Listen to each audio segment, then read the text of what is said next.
Assalamualaikum warahmatullahi wabarakatuh. Hai, kami dari kelompok 13 yang beranggotakan Fahmi Ma'arif dan Muhammad Andri Pratama. Judul kami, Urgensi Akhlak Tasawuf dalam Dunia Pendidikan. Mata kuliah Akhlak Tasawuf. Dosen pengampu Bapak Ahmad Fadil MPD, Program Studi Agama Islam, Fakultas Ilmu Tarbiyah dan Keguruan Universitas Islam Raden Patah, Palembang. Selamat mendengarkan. Saya Fahmi Ma'arif dari kelompok 13 sebagai pemateri pertama. Di sini saya akan menyampaikan materi yang pertama, yaitu nilai-nilai pendidikan Islam di dalam ajaran tasawuf.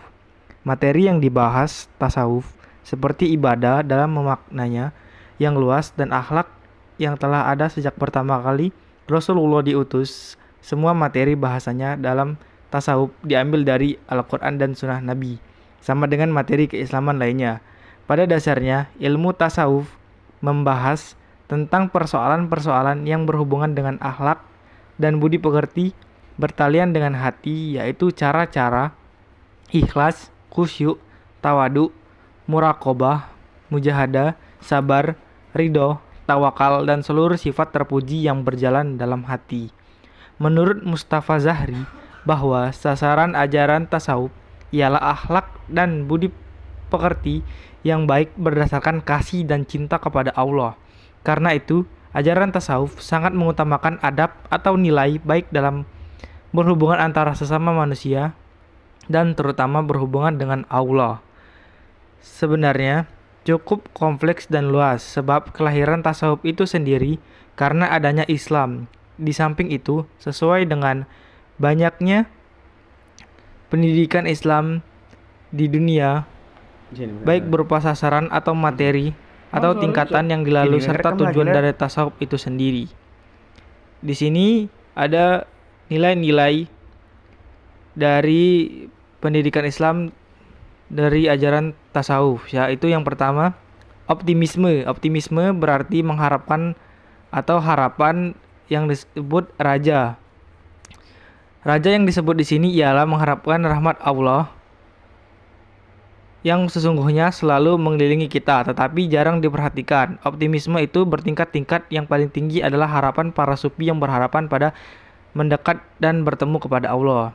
Yang kedua, istiqomah. Secara bahasa yang artinya tegak lurus. Istiqomah berarti teguh dan konsisten. Maksudnya konsisten pada jalan yang harus dan benar dalam niat, perkataan, dan perbuatan. Istiqomah merupakan salah satu cara mendekatkan diri kepada Allah. Untuk mencapai istiqomah, orang harus bersikap ikhlas, bertobat, berserah diri kepada Allah. Sebagian ulama berpendapat bahwa melaksanakan istiqomah adalah tidak suka membicarakan kelemahan orang lain, menjauhi prasangka buruk, tidak menghina orang lain, dan tidak melihat hal-hal yang haram.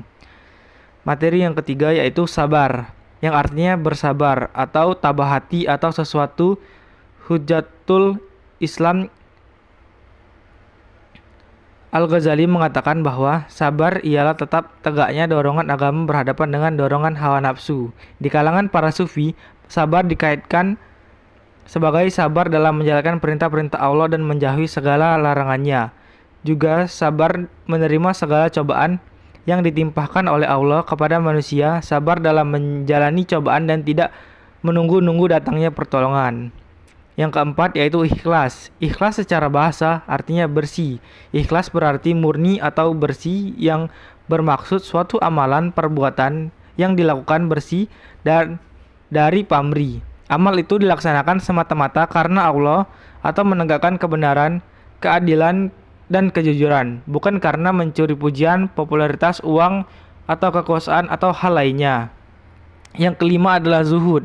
Zuhud secara bahasa yang artinya tidak ingin kepada sesuatu yang bersifat keduniawian. Zuhud berarti menjauhkan diri dari segala sesuatu yang berkaitan dengan dunia. Tetapi para ulama memberikan definisi yang berbeda mengenai zuhud. Ibnu Taimiyah misalnya berpendapat bahwa zuhud adalah meninggalkan segala sesuatu yang bermanfaat bagi kehidupan akhirat kelak, yang berarti berkata bahwa zuhud adalah menghilangkan rasa cinta kepada selain Allah. Ulama yang lain berpendapat bahwa zuhud meninggalkan segala hal yang subhat, atau artinya samar atau tidak jelas, atau haram, halal dan haramnya. Sekian sampai penyampaian dari saya, yaitu pemateri pertama akan dilanjutkan oleh teman saya, yaitu pemateri kedua. Pada situasi kemanusiaan di zaman modern ini menjadi penting dibicarakan. Mengingat dewasa ini manusia menghadapi bermacam-macam persoalan yang benar-benar membutuhkan pemecah segera. Kadang-kadang orang merasa bahwa situasi yang penuh problemika di dunia modern ini justru disebabkan oleh perkembangan pemikiran manusia itu sendiri. Di balik kemajuan ilmu teknologi, di dunia modern berkembang pemikiran manusia itu sendiri. Di balik kemajuan ilmu dan teknologi, dunia modern sesungguhnya menyimpan suatu potensi yang dapat menghancurkan martabat manusia.